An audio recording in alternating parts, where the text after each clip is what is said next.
जो है जो भाषण देते हैं, कौन से लीडर कितने लोगों को वहाँ पर जो है वो लेके आ रहा है।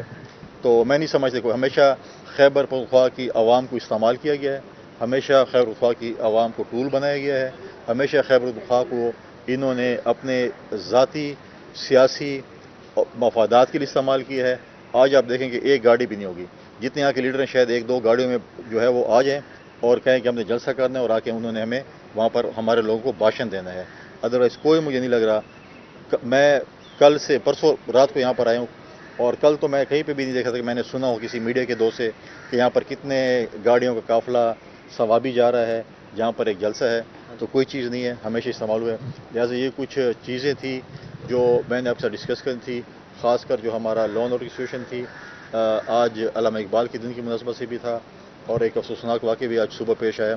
तो लिहाजा इंशाअल्लाह ताला अभी हम यहाँ पर जो है एक टॉक करेंगे और यहाँ पर जो है एक इंटरेक्शन सेशन होगा, क्वेश्चन आंसर भी होंगे ताकि हम एक दूसरे को और खैबर पख्तूनख्वा की चीज़ों को यहाँ पर समझा सकें। जी अच्छा, ये बताएं कि खैबर पख्तूनख्वा में एक कल जो है खबर चल रही थी, वहाँ की जो कबीना है उन्होंने आपसे जो वाइस चांसलर की तैनाती का वो बाकायदा उन्होंने मंजूरी दी है कि वो इख्तियारात आपसे वापस लेके वो कबीना को दे दिए गए हैं। इस पर आप क्या राय रखते हैं? अभी तो प्रोसेस में देखते हैं, अब इश्क के इम्तिहान और भी हैं, बहुत से और फील्ड है जिससे मुकाबला कर सकते हैं। आप फिक्र न करें, मैं एक ही काफ़ी हूँ सबके लिए।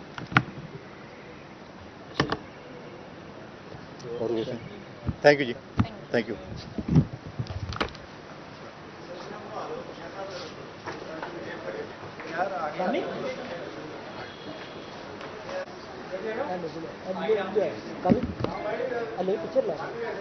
चलो यार